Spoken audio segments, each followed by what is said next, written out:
இன்னைக்கு நம்ம உலகத்தையே திரும்பி பார்க்கிற ஈரான் அமெரிக்கா போர் பத்தியும் இந்த சண்டே நிப்பாட்ட வந்திருக்க ஒரு 15 பாயிண்ட் பீஸ் பிளான், அதாவது 15 அம்ச அமைதி திட்டம் பத்தியும் தான் டீட்டெயிலா பார்க்க போறோம்.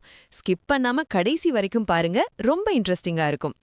கடந்த பிப்ரவரி மாசத்துல இருந்து அமெரிக்காவும் இஸ்ரேலும் சேர்ந்து ஈரான் மேல ஆபரேஷன் எபிக் ஃபியூரி அப்புறம் ரோரிங் லயன் அப்படிங்கிற பேர்ல பெரிய அளவுல தாக்குதல் நடத்திட்டு வராங்க.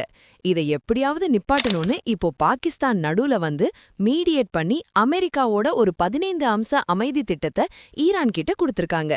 சரி, அமெரிக்கா அப்படி என்னதான் கேக்குறாங்க? முக்கியமா ஒரு 5 விஷயத்த ஸ்ட்ரிக்டா சொல்லியிருக்காங்க. ஈரான் அவங்களோட அணு ஆயுத திட்டங்களை சுத்தமா விட்டுறணும். ஈரான் கிட்ட இருக்கிற கிட்டத்தட்ட 450 கிலோ செறிவூட்டப்பட்ட யுரேனியத்தை சர்வதேச அணுசக்தி முகமை கிட்ட ஒப்படைச்சிடணும். ஃபோர்டோ, நத்தான்ஸ், இஸ்ஃபஹான் அப்படின்னு அவங்களோட 3 முக்கியமான நியூக்ளியர் இடங்களை மூடிடணும். லெபனான்ல இருக்கிற ஹெஸ்போல்லா, ஏமன்ல இருக்கிற ஹூதி மாதிரி ஆயுத குழுக்களுக்கு சப்போர்ட் பண்றத உடனே நிப்பாட்டணும். ரொம்ப ரொம்ப முக்கியமா உலகத்தோட எண்ணெய் வியாபாரத்துக்கு ரொம்ப அவசியமான ஹோர்மோஸ் ஜலசந்திய எப்பவும் கப்பல் போக்குவரத்துக்கு திறந்து வச்சிருக்கணும். இப்படி செஞ்சா ஈரான் மேல இருக்கிற தடைகள் எல்லாம் தூக்கிடுவோன்னு அமெரிக்கா சொல்லிருக்காங்க. இத கேட்ட உடனே ஈரான் சும்மா இருப்பாங்களா? இந்த பிளான் ரொம்ப ஓவரா இருக்கு, இதெல்லாம் ஏத்துக்க முடியாதுன்னு சொல்லி அமெரிக்காவோட பிளானை ரிஜெக்ட் பண்ணிட்டாங்க. அதுக்கு பதிலா ஈரான் ஒரு 5 கண்டிஷன்ஸ் போட்டிருக்காங்க. அது என்னன்னா, அமெரிக்கா உடனே அவங்களோட தாக்குதலை நிப்பாட்டணும். இனிமேல் எப்பவும் ஈரான் மேல போர் தொடுக்க மாட்டோன்னு சட்டப்பூர்வமான கேரண்டி தரணும். இத்தனை நாளா நடந்த போர்னால ஏற்பட்ட நஷ்டத்துக்கு அமெரிக்கா நஷ்ட ஈடு தரணும்.